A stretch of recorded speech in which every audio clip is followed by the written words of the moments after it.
Holy BDSM Bane, Batman! Tiki here, and I've been watching through the animated series, Batman the Animated Series, for the first time. And my God, that must have been a very off-color holy. But you know what's not off-color? My jokes surrounding this episode, because I'm not going to have any jokes.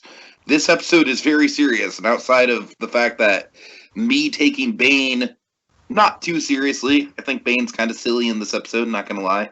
I think we should just go right into it without any funny business outside of Bane. So, Dragon, tell them why we're here.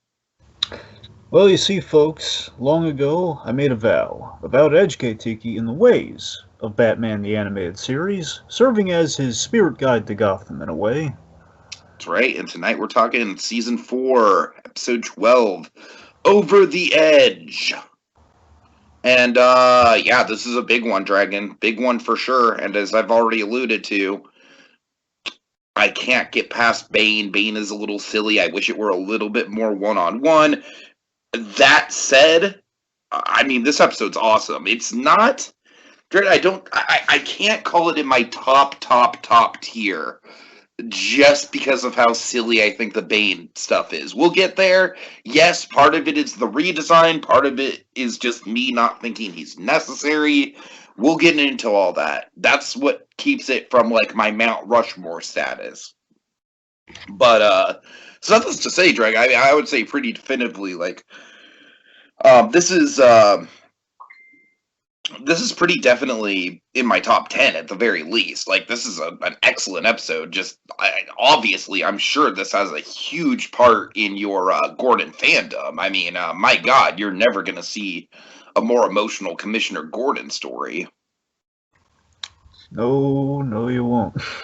All right, so yeah, just get right into it. All right, little background. So this was directed by one of the TMS's top animators. We had Junichiro Yano, I believe,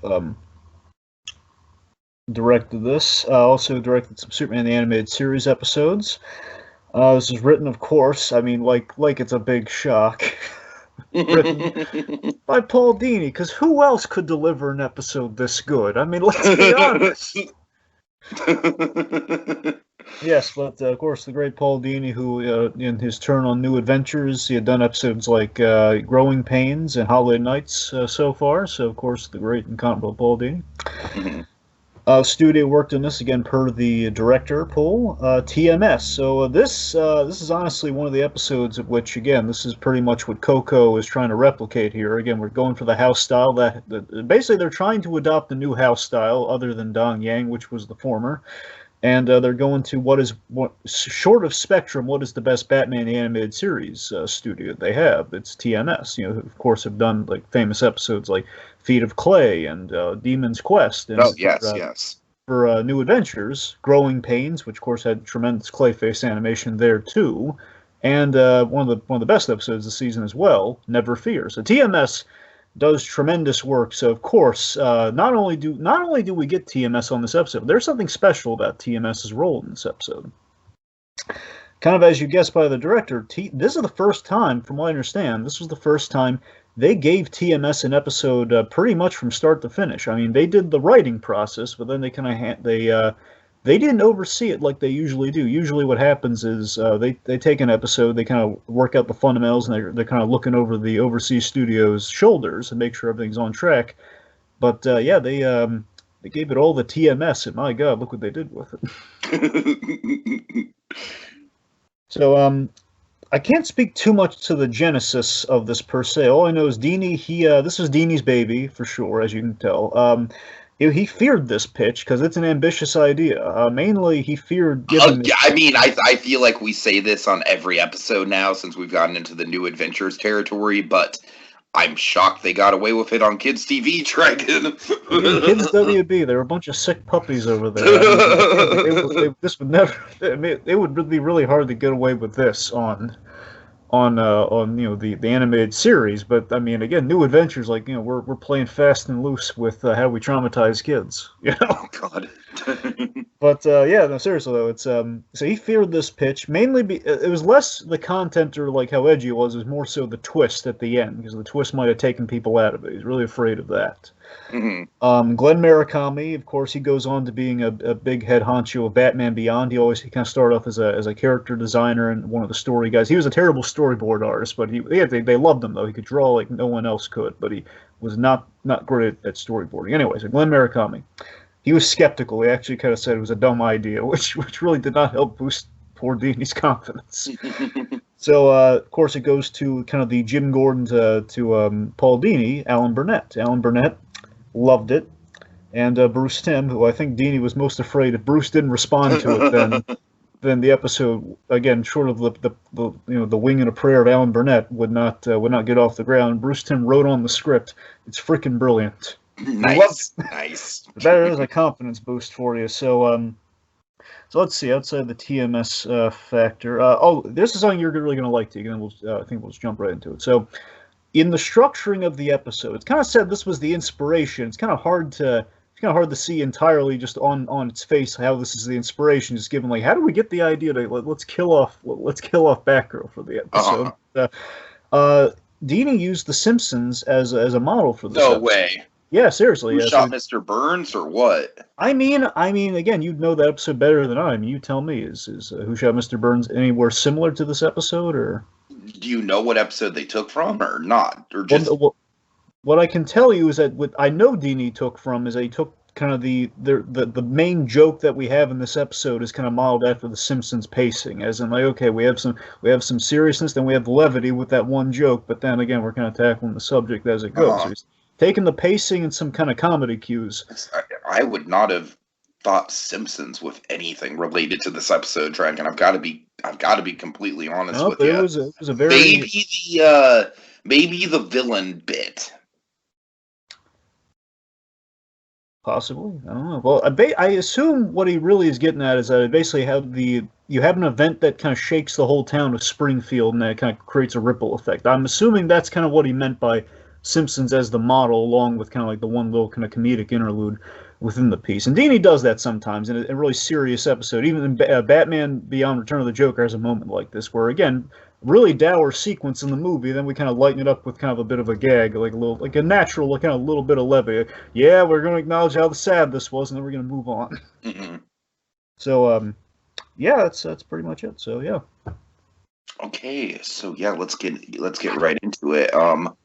So the episode starts, as you do, pretty typical Batman episode. Batman and Tim Drake getting chased and gunned down by the cops, and Gordon leading the chase. What the hell is going on? Okay, well, one, they're not getting gunned down, otherwise the episode ends at the cold open, Tiki. They're being shot at. There you go, that's better. All right, I'm sorry. But yeah, so this is a crazy, intense opening. Like, what episode how is this the finale now? What's happening? So Batman and Robin, they're evading gunfire in the Batcave from the GCPD, led by none other than Jim Gordon. Of course, parenthetically, we see Mask of the Phantasm. This is the last thing Jim Gordon would ever do. He's the last guy to say, hey, look, if you want, of course, this big, brief role as it was a very in-character moment in Phantasm where Gordon's saying, the Batman does not kill. You want to go after him, that's your business. I'll have no part of it. And he's out of the movie because logically he wouldn't be in the movie. He's not going to chase him down. That's going to be Bullock's job. So this is a really, what is happening? So Gordon's chasing him down, telling Bruce Wayne, not Batman, Bruce Wayne, stop where you are. Like, okay, this is the end times right now. They just stumble into the Batcave. They know where it is. So they even destroy, they're doing mean things, man. Like they're shooting up the Robin trophy case with Dick Grayson's bat suit, with his Robin suit in it. And we're doing these great bits here. Like Batman saves Robin from a grenade. He does my favorite. I love it when Batman just grabs Robin and Batgirl by the waist, just to kind of save him from something at the last second. Just kind of pulls him. Pulls him out of the way, and then the Batmobile gets bazooka. Like, oh my god, I destroyed the Batmobile! God. And they're taking cover behind the giant penny. Batman does this awesome diversionary tactic where he basically rolls the giant penny to buy him an escape.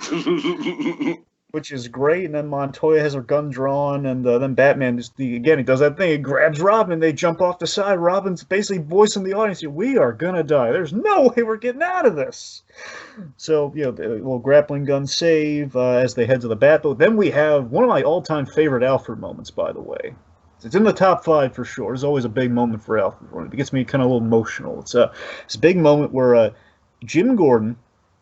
And this on the rewatch, this really I kind of missed, I kind of almost forgot because it's been so long. Like, oh my god, this is I forgot how meaningful this boat was. Where Jim Gordon is taking aim at Batman. He has this perfect line. "Oh no, Wayne, no vanishing axe this time." Like, oh my god, that is the perfect. it's the perfect, the spiteful payoff for the Bat exits all these years. So no vanishing axe this time, he's gonna kill him. Oh my god. Yeah, that's pretty impactful for sure. And then we have this heartwarming moment here where Alfred, it's really heroic moment. Alfred saves Batman. He saves his surrogate son. He jumps, says no. He just jumps on Gordon, throws the shot off, which would have killed Batman.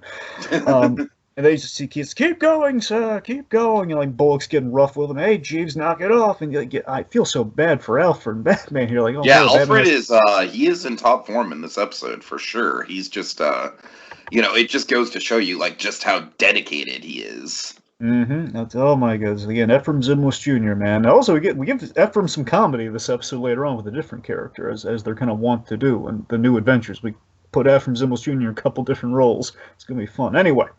So back to the drama of it all here. So we have a little chase with the Batboat, and then this is some of the TMS stuff in effect here. This is the first time they've ever used in the show a digital element. So we are you'll notice the water and some of the back when we do the vertigo effect with the buildings and everything, and we do the water. It's CG. It's computer generated, and we tested this out in Sub-Zero with Coco, I think. So they kind of rubbed off on each other, and just kind of TMSs went crazy with it.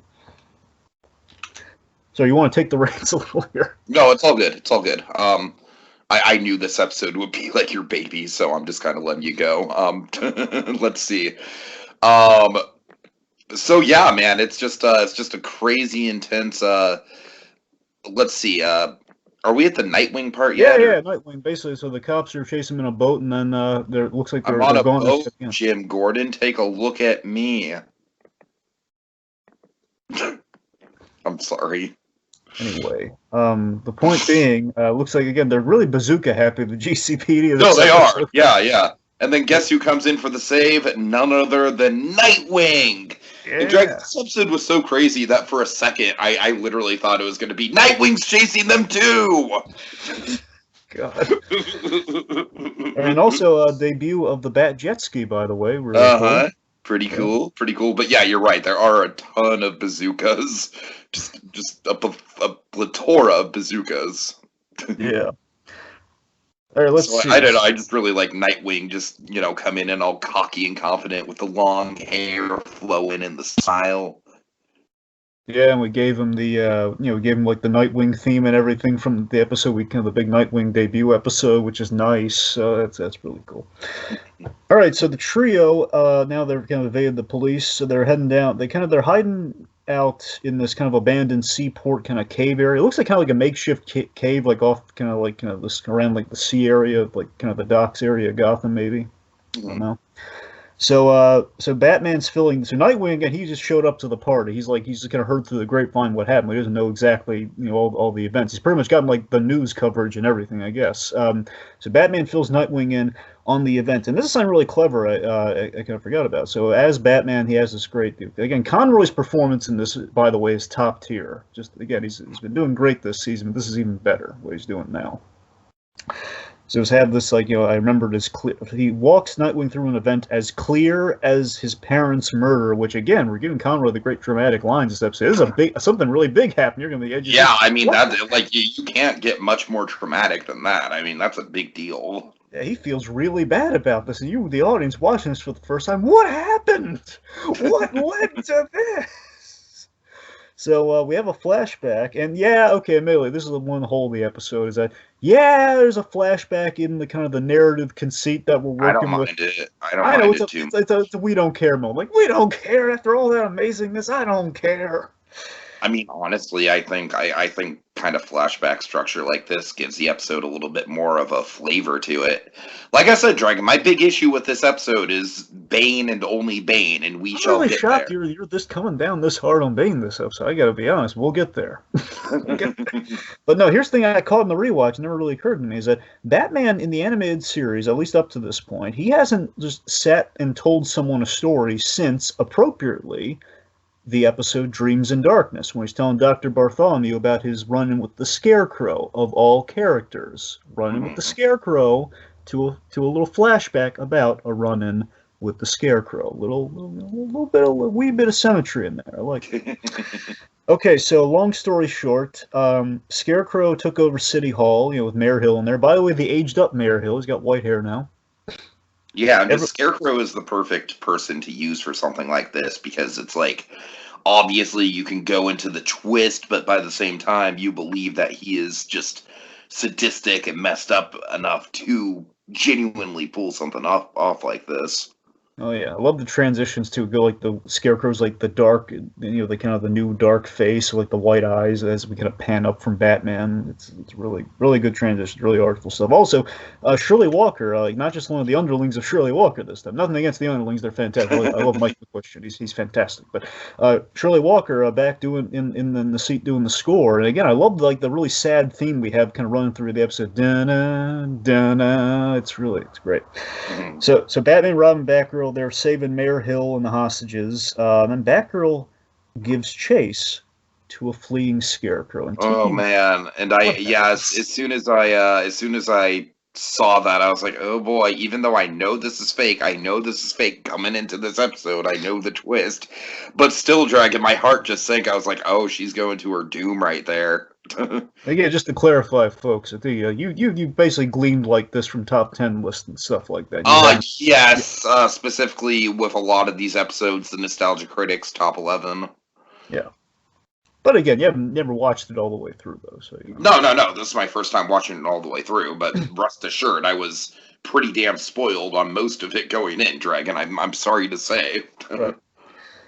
Anyway, okay, so yes, we're on the rooftop. Batgirl tackles what she thinks is the Scarecrow. In actuality, it's his jacket put on like an antenna or something. Then Batgirl gets backhanded with Scarecrow's staff. And again, I love that we kind of set up the Scarecrow's got a staff this season. My God, it has a pay. My God, did they pay it off? Yeah. So bam, Batgirl gets backhanded and she's falling. We do this Vertigo-esque plummet, by the way. And again, like that new, like this little building effect they keep doing this episode, where oh God, she's plummeting, man, and this is not going to have a happy ending, kids. If any with weak constitution should leave the recap right now. So Robin is horrified, like that it's too late. No, and then the tragedy happens. So Tiki, how could this episode get any sadder? I mean, they kill off Batgirl. What do you want? What do you want me to tell you, man? It's pretty freaking traumatic. I'm going to tell you how it gets sad.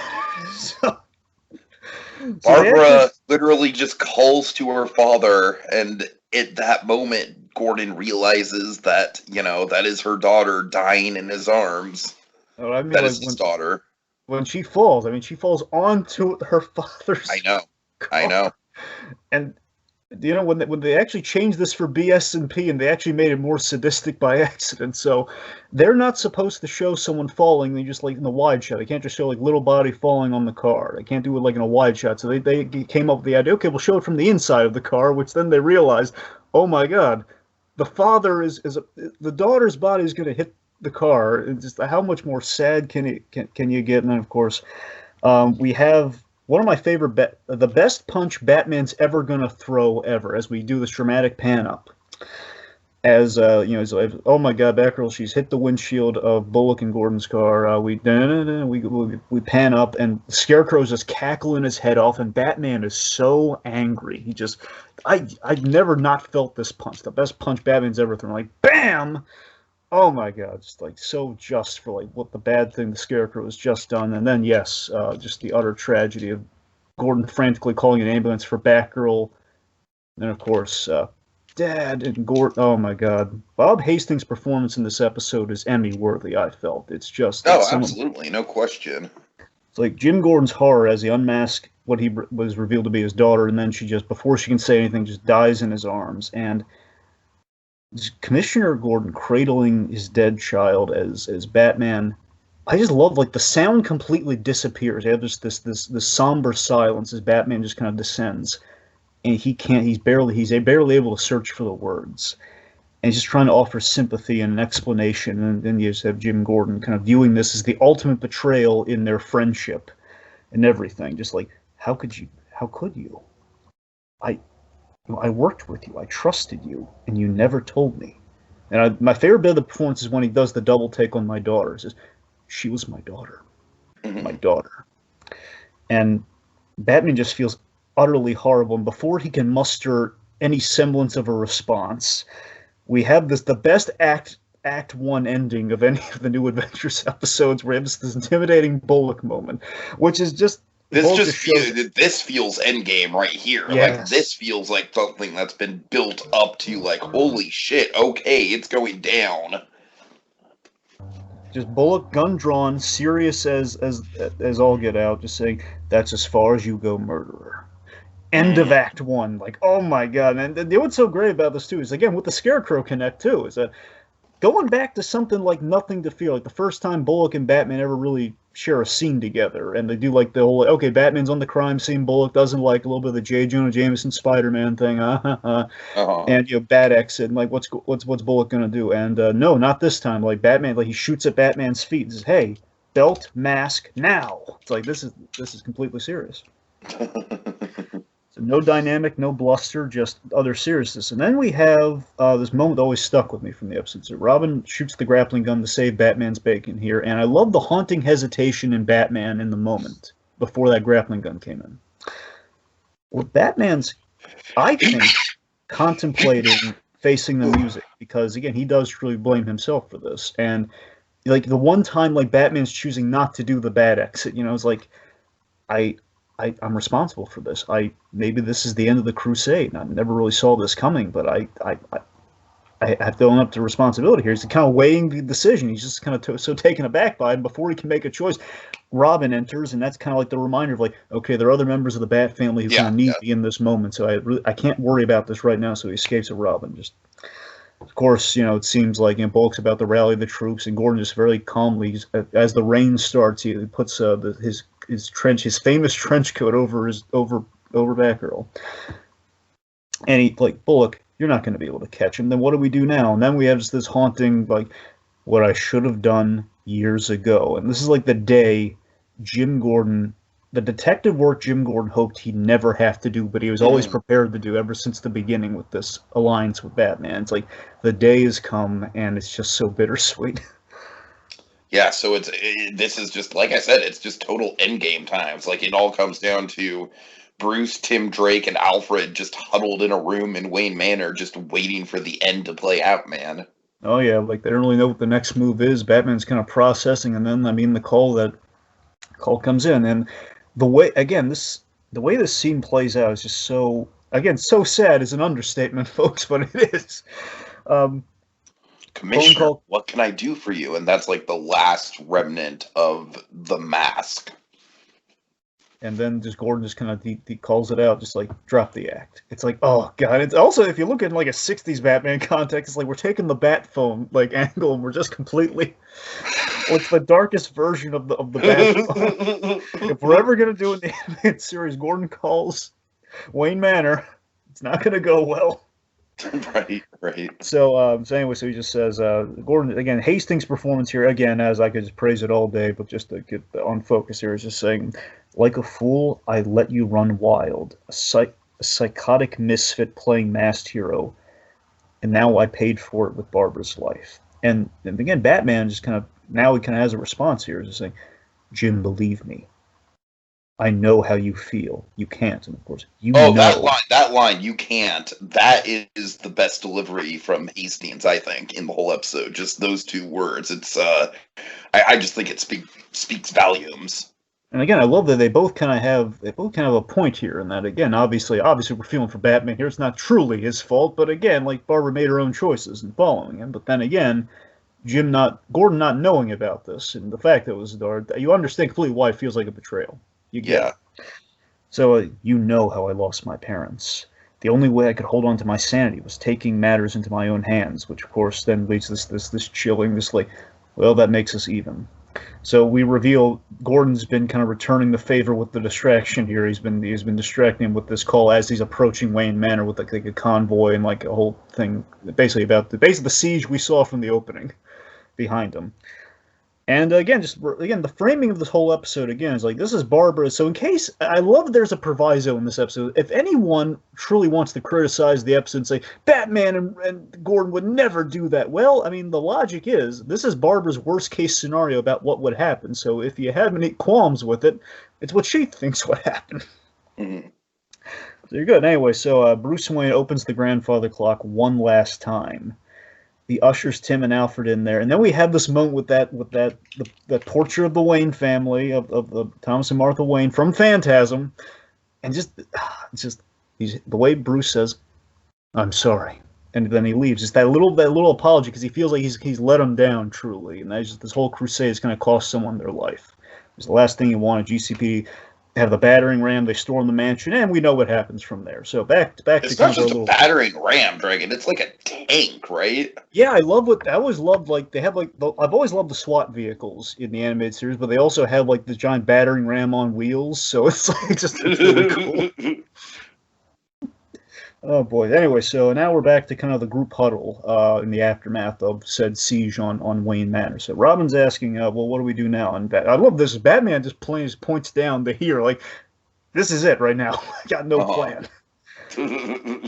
And Nightwing said, well, yeah, we got to wait. Right now, the name of the game is waiting until we work out our next move. But they're going to need supplies, which means Nightwing's going to have to make a mad dash back to his loft before the cops get there, which is a risk. But there's a chance they totally well, right? That's going to go so well.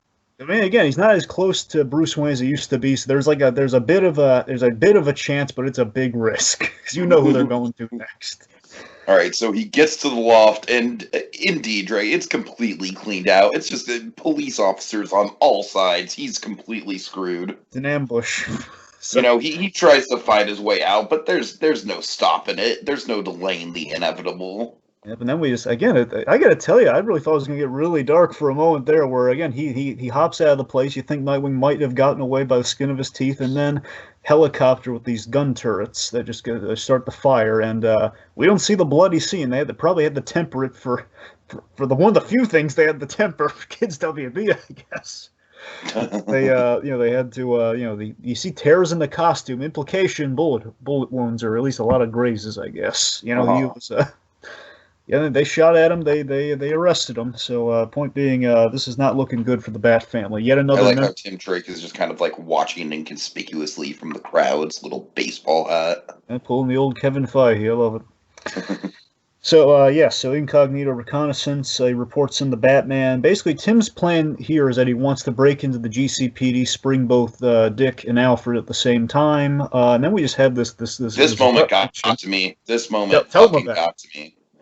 I mean, of course, like I'm on the ride. You guys got to remember, like I am experiencing Tim Drake for the first time through this podcast. So, like, yeah, this was just like all of Batman's like the fatherly stuff that we've gotten with Batman throughout these episodes, just kind of built up into this moment. I think where Batman's just like, give yourself up, Tim. They won't blame you. But it's just Tim Drake, just like very. This is like the most downtrodden and vulnerable we've ever seen this kid. Absolutely. And also just like, he also, even before the whole father-son angle kind of with Batman, he always looked up to Batman. And just this moment kind of full circle where his hero is like, what are you going to do? And just Batman has this, Conroy has this wonderful solemn delivery of, I don't know.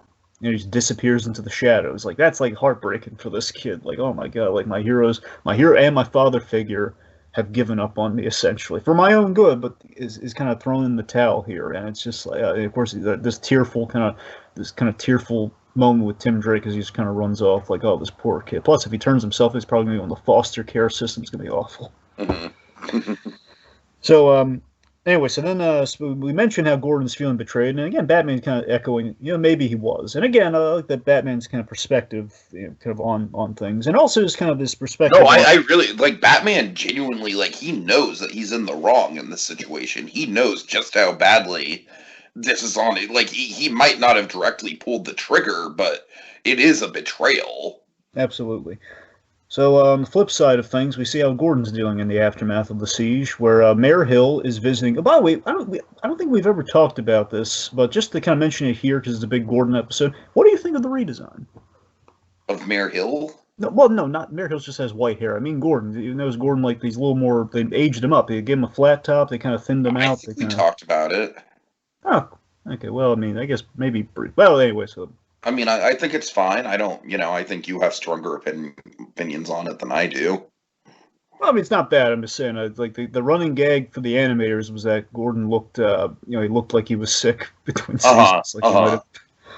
But I mean, basically, when he's kind of mixing up later with a certain character, when he gets hit, like, oh my god, this frail old man's been hit. Like it just seems a little. It just seems like, oh my god, we kind of aged him, made him a little more vulnerable. Basically, it differentiates him from. He was kind of beefy in his original design. I know, and I always kind of liked that though. I like that the coat made him look bigger, but I know. Anyways, I just want to make sure we get that in there somewhere because I don't think we've ever truly talked about. Anyway, point being, so Mayor Hill's I feel like we brought it up recently, but I could be misremembering. It would have been Holiday Nights, if anything. If anything, but anyway. Sorry, getting back on point. So, you might be right. So, Mayor Hill is visiting Gordon, offering condolences. And again, like I love how Gordon calls out Mayor Hill here, where he says, like, I'm sorry, if it were my child, it wasn't your child. Mm-hmm. It wasn't. Like, and again, we've seen Mayor Hill's child, which kind of adds a little bit to that going through the whole of the episode, it's like. All right, so basically, long story short, things are. This looks really bad, being the police commissioner, one condoning the vigilante, but makes it look worse when that vigilante was working with said commissioner's daughter, like she was Batgirl. This is not looking good on Gordon. It's kind of making basically his little condolence, offering his condolence was kind of a veiled reason to get there and also deliver the hammer. Is that Gordon's probably going to be let go? The DA's office has ordered an investigation, which means, long story short, Gordon's out of the job, which is really just. How much sadder can we make the episode? It's so sad we got to lighten things up with a Simpsons reference here. God. So this does feel very Simpsons Dragon. It really does. Now that I think about it, absolutely. So again, as Gordon's in his darkest hour right now, literally lose my job, my chance of catching Batman, and meanwhile Montoya shows Bullock this farce that's going on right now. As we go into like this little as we go on TV. Freaking Arlene Sorkin, man! I think this might be the funniest she's ever been as Harley right here. Oh, quite possibly. So we're on this show, Gotham Exposed, which essentially, and this is, by the way, so the host of this is Ephraim Zimbalist Jr. It's kind of like a Phil Donahue type, being the idea. It's like, gotcha. Okay. So again, that's kind of funny too. And again, it's pretty much like Phil Donahue without the white hair. It's pretty much what this is. Anyway, so basically the show's topic, and Dini's been building this for a long time. Dini's always kind of compared the Batman Rogues Gallery to like celebrity culture. And this is kind of like take that celebrity culture and kind of correlate it with the sue-happy nature of the 90s, like the civil suit era. Which, of course, this makes logical sense, which makes it so Dini's like, they find out he's loaded, therefore they're going to try to take him to the cleaners. We're basically have this like enemies of society or victims of a revenge-crazed vigilante. What we got was a beating from a self-righteous madman. There's a reason we actually should talk about it. This is the first time you see the Mad Hatter with his new look. What do you think? I mean, I like it. I need to see more of it. From what I understand of other people talking about Mad Hatter redesign, they shrunk him a lot. Yeah, they made him really. I mean, I guess he can't really tell while he's on the couch. But yeah, he's a lot. Yeah, right. Like they tried to make him look more like the book, like the Lewis Carroll book. Sort of. I honestly think that's in character for him, and if it's just like a stylistic change, I don't really mind that we don't address it.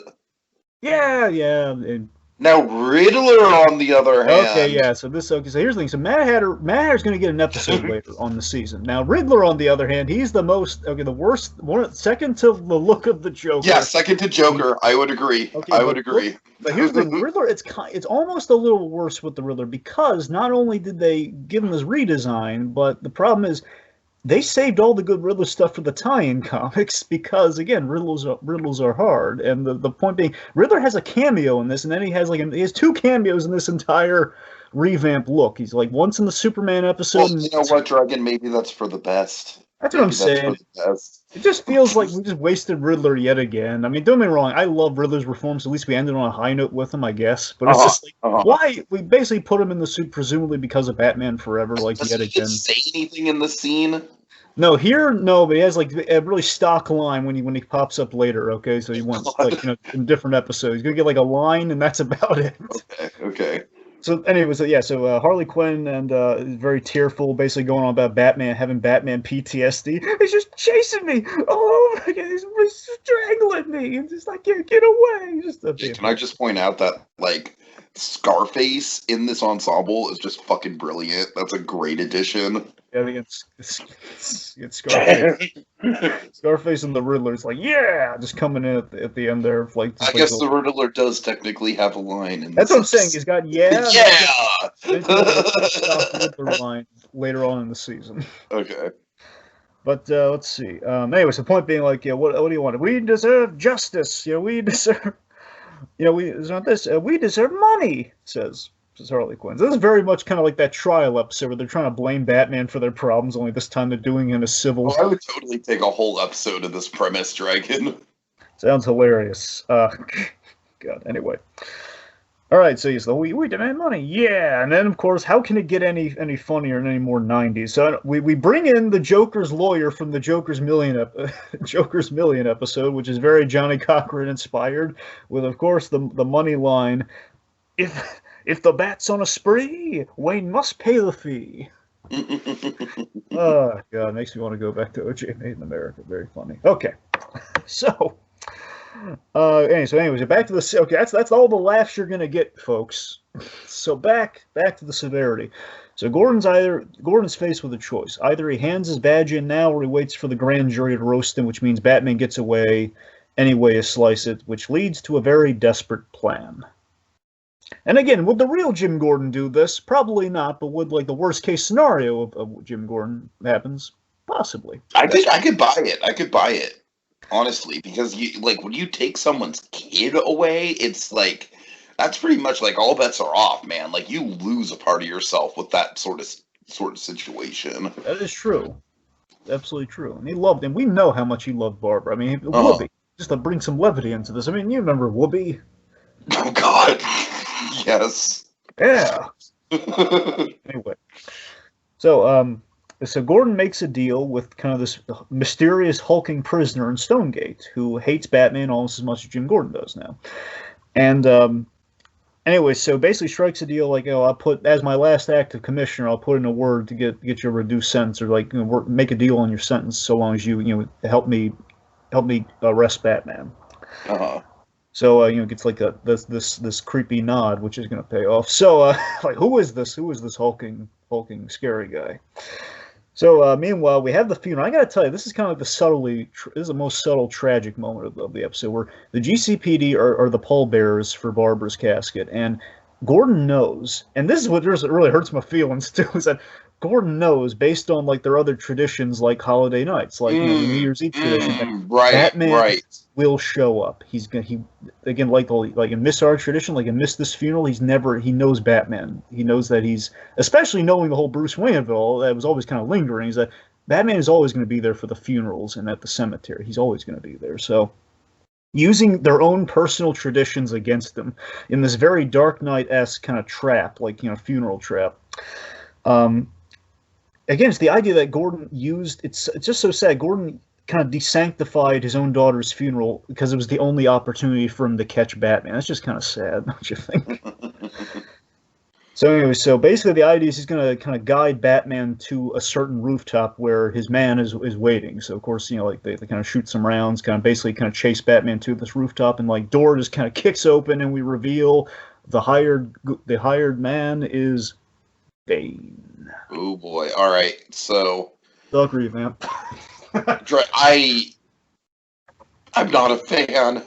Can I'm really not a fan. Let me ask you this: Do you? Because I'm wondering where you come down on this, just to give you the fan perspective. So, do you prefer Bane in the other Bane episode from season 3, or Yes, Bane very here? much so. See, you and I were in a similar camp. Okay, I want to be clear. I like Bane's dialogue, which might differ us a little bit on this episode, but I that's the thing. I do prefer the other version of Bane. I prefer the season 3 version. I See, the can't problem. take this Bane seriously with that look. I just can't. It's See, the problem for me is the BDSM. mask.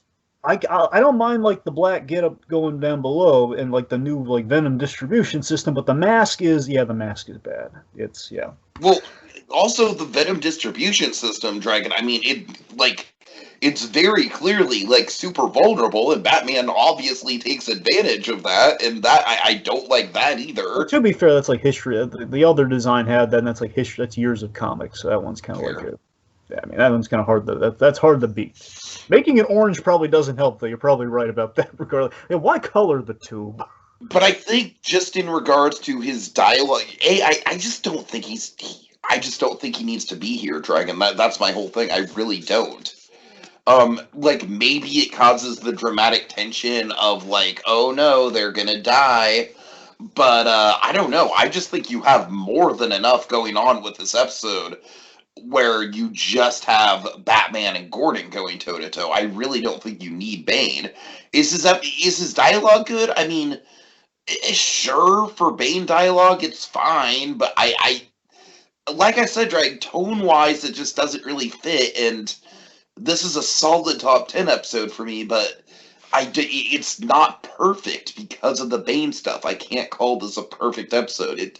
It's like a solid 9 out of 10, but that 1 point missing is the Bane stuff for me. Well, I hear you for the most part. There is that one again, just to fill you in. Is that so? Yeah, they gave him this leather revamp because of the complaints on the original. Where again, originally they didn't necessarily want to do Bane, and then Bane got really popular, and when they're doing the series, therefore Bane was kind of a must.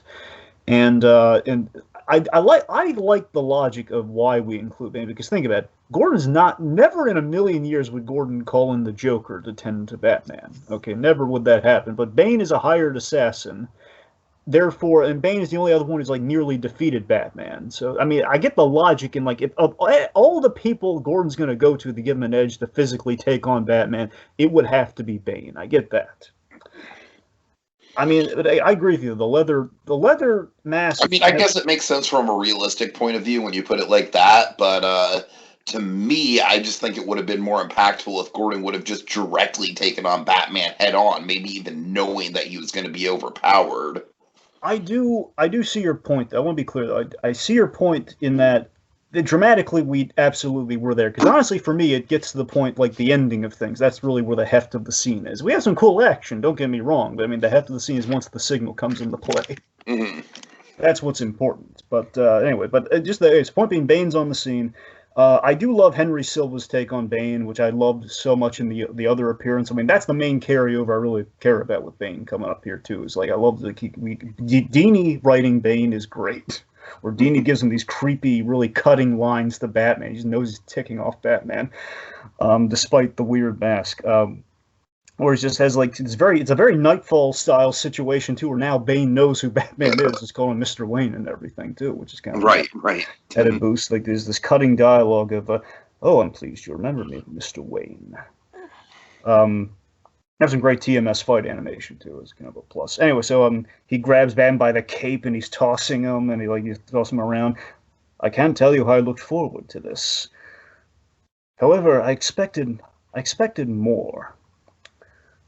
But what could I expect from a killer of children? Like that. That is a cutting line. I'll give you that much. Dini's giving him these great cutting lines, and we have that great TMS. I think Tiki. I don't think you're wrong about the Bane point, but it's really cool. No, I hear you. It's good stuff. I hear you. So anyways, then like Batman maces him and like he just maces him in his creepy red eyes now. So then like we do this thing where Batman's like using Bane's strength again. He's dodging him. He's like crashing the walls, and we have this awesome TMS bit where Batman catches the falling rocks in his cape.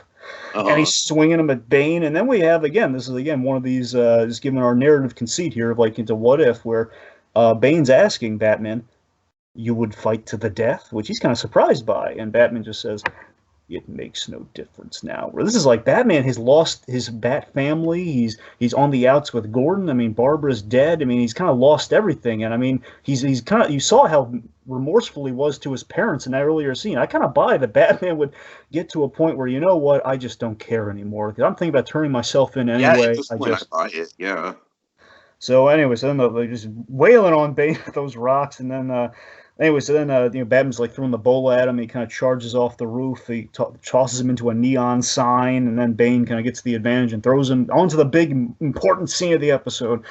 Big payoff. He tosses him onto the police headquarters. He literally throws him onto the finale. Yes. And again, I love there's a little bit of that logic to it. Again, like, how does he get from point A? Well, again, knowing what the conceits, like, that makes perfect sense as a nightmare of sorts. So yeah. Well, I mean, again, I think they coordinated the locations enough. That's anyway the one thing. So he tosses him onto the police on the top of the police headquarters. You hear like the little funeral bell, ding, and then the light comes on. And of course, the most poetic image in the whole episode: Gordon lighting the bat signal one last time to summon Batman to face justice. Oh, Dini, you mad genius, you Dini! Take my money. Take my money, Dini. So, anyway, so of course, Batman, it's the end of the line right now. It's the end game. So, Bane's like, okay, I'm sorry, I'm just the poetic nature of it all. Anyway, so Batman, again, it looks like he's not running from Gordon. I think he's just going to take his lumps, assuming Gordon's going to be able to take him in this scene. Just no more running, Wayne, nowhere to run. And Bane's like, good. I want to finish him slowly. Gordon's shooting at his feet, telling Bane, no, I want him alive to rot away in Arkham with the monsters he's created. Like that's a very poetic fate. I agree full-heartedly with what Bane says here. Poetic, but no. It's like, yes, it's amazingly poetic, especially given it's such a betrayal of the Batman-Gordon friendship too. Like this whole Ark crusade to kind of put these guys in Arkham. I'm going to put you in Arkham forever for the hurt that you've caused me. It's just so sad. So then Bane double crosses him, but we had a deal. Now we have one of the great hilarious Bane lines. Yes, I considered your deal. Thought about it. Thought about it. So I just love how cavalier. Thought about it. Thought about it. It's like, thought about it. Then he kicks an old man off a roof. Like, come on, Bane. So then we have the vertigo shot. Gordon's kind of hanging for his life right now. Again, so sad. I love how dramatic this is, where Batman reaches his hand and Gordon really has to put a lot of time into thinking, does he dignify the Bat by taking his hand, you know? Also, by the way, Batman kind of kills Bane too in this scene. He kind of, yeah. Yeah, again, so it kind of electrocutes the heck out of him. Low-key murder. Yep. And again, the circumstance, you kind of buy it. Right. Like, so basically, Bane's about, like, again, he's about to kill Gordon in a similar way Barbara died, which is even crueler. And they has that really the creepy, haunting line, please, give your dear Barbara a kiss for me. Ooh. So Batman tosses Bane into the bat signal. There's this great TMS punch where Batman, like, you see him stumble as he's about to throw his full body into the punch, and then he stumbles. Anyway, Bane's like, time to die. He's about to, like, choke the life out of Batman. Then Batman pulls out the old bat knife, severs the venom tube. You first. And then he electrocutes the crap out of Bane, seemingly killing him. Then we have that great poetic scene where Batman's asking Gordon's hand. Yes, like, yes. Gordon's reticent to do so. Please, Jim. For Barbara. And just that acknowledgement, like Gordon's kind of acknowledging after all this stuff, after all this terrible stuff that's going on between the two of them, it's like, the truth lies in the middle somewhere. I'm not happy about it, but yes, he takes his hand, at least for the spirit of his daughter, if not just the acknowledgement of, like, yes, it's a messy situation. None of us are going to walk away happy from. So he grabs his hand, and just as he grabs his hand, Bane's last act, just the he tosses. So again, Dini, he tosses the signal at him, the symbol literal symbol of their friendship and trust, knocks them off the roof, killing them exactly like Barbara, falling to their deaths. But again, we can't. That would end the show, so we don't do that. Instead, we hear no, no, no coming from Barbara as she wakes up in the Batcave. Reaction. Yeah, and like I said, I knew this twist would come in, but what legitimizes this twist, Dragon, is the interaction with Gordon afterwards. Mm-hmm. Oh yeah. So basically, we kind of yada yada and fill in like, okay, she was gassed by the Scarecrow, not killed. And then she kind of says, "My nightmare was that my father never knew. After if I had died, he would never know." So, really nice one. Batman accepts this, like, you know what? Bring Gordon into the fold if you think it's necessary. So then we have the big scene. Tiki starts up. Yeah, so she's having dinner with Gordon, and she stands up. She says, "Dinner's not the only thing that I brought you here for, Dad. Have a seat." And oh my God, I love this so much. So basically, she says, "Dad, you're not going to like what I have to say, but it's important. It's about a job I took on recently." And then Gordon, in so many words, Dragon, in so many words, basically says, like, "I know we can't acknowledge it, but I know, and I'm proud of you, and I trust you." Absolutely, and again, Bob Hastings is so. When we could actually do these sort of things, I went to Comic-Con last year, and I had the pleasure of meeting. What is this Comic-Con you speak of? I know it's starting to become like a foreign notion, but I went to concert. What is concert? Oh no. Anyway, so I went to a Comic-Con last year. Well, in this case, two years ago now, I guess. It's so sad. I have to. I know. This is our life now. Last convention I went to, I had the pleasure of meeting Tara Strong, and I wrote her a fan letter, and she read in front of me. She was really, really nice. Point being, she was one of the best interactions ever. So, in my letter, I talked about this scene because it always struck a chord with me, given like how it was one of the best scenes between her and Bob Hastings, and just how beautiful a scene it was. And I'm just saying, it was scenes always meant a great deal to me. Plus, also, again, this episode, it's nice that the big complaint with the episode versus Perchance the Dream. A lot of people always compare this to Perchance the Dream because of the nightmare thing. Is that the brilliant thing is that you don't walk away from this episode. I think the two complement each other. I don't really think they're competing with each other. I mean, no, you're right. I'm just saying when people are making their big, top 10 lists, they always usually they'll put Perchance the Dream over this. I would put Perchance the Dream over this. I mean, look, I'm not saying they're wrong for doing it. I'm just saying that they're doing that for the distinction that you do kind of like they're viewing it as a cop-out ending, which I argue it's not. No, it's just like I said, the only reason I put Perchance to Dream over this is probably just because I'm not that big of a fan of the Bane stuff, and I think Perchance to Dream is perfect.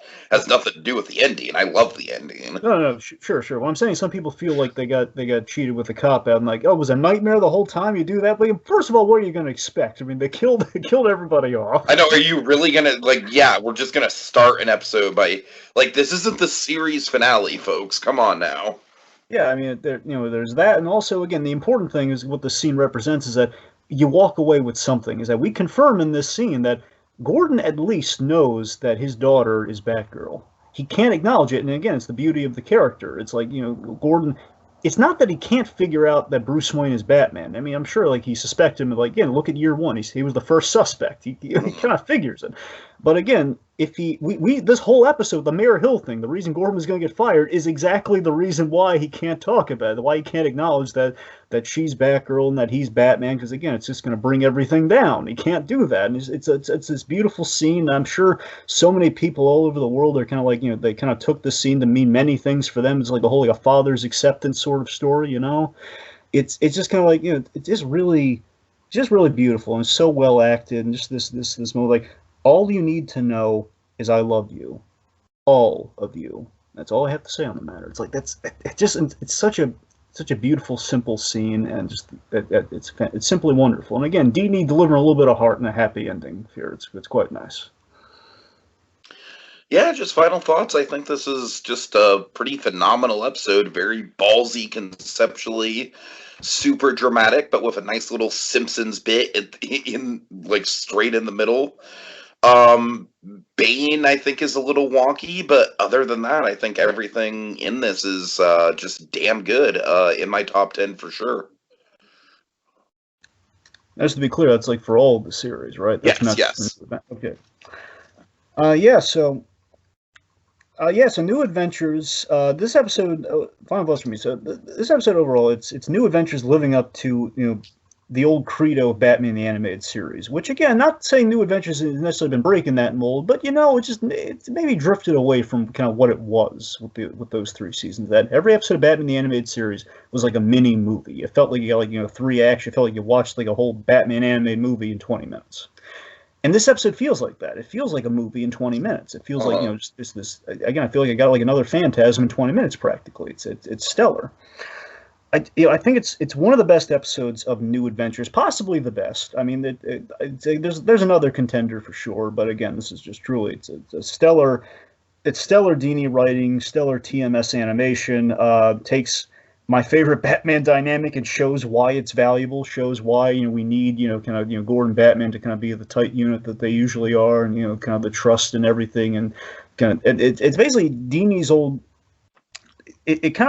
It demonstrates what Dini always kind of like to put in there, and kind of the Bible of the show is that if we're going to do this take on Batman and his relationship with the police, it's got to be like a razor thin line. Is that it would just take one bad day to turn everything into chaos. And again, if things go south, then they're really going to go south from like being like that scene in Phantasm where all just the SWAT teams are going after Batman. It's going to be that razor thin.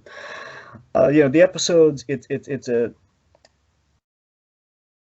again, the episode is kind of like a potential tragic end for Batman the Animated Series, yet you don't feel cheated because we reaffirm the trust, the friendship, and all of that through love at the end with that father-daughter scene. And again, these are the episodes that make me miss Bob Hastings. There's an element of that there for me too, where again, like this and I Am the Night are my go-to Jim Gordon episodes. They always, the very the Gordon-centric episodes, and I feel they're in good company with each other in the show here. So this episode is always going to mean a great deal to me. And again, I think it's the best story potential that you have from doing more episodes with the revamp and kind of giving doing the Bat Family, doing all these other elements that again just kind of change the show, and in this case change the show absolutely for the better. So it's some of the best stuff you can do in New Adventures. I think this episode's top tier. Love it. And I'm sure the next couple episodes will be just as good. Yeah, we're in for a rough ride, buddy. I got. I'm serious. The next oh boy, it's gonna be a rough ride for a while. I'm looking forward to it. So go ahead, Dragon, cue it up. Seasonal crimes, ageism at Wayne Enterprises, a masked deformity, no calendar man. Can Batman stop the runway revenge, or will the Caped Crusader not just be out of date, but out of time? Tune in next time to find out. Same animated bat time, same animated bat place. On the next visit to the animated Batcave with Mean Seasons. Thought about it. Didn't work for me.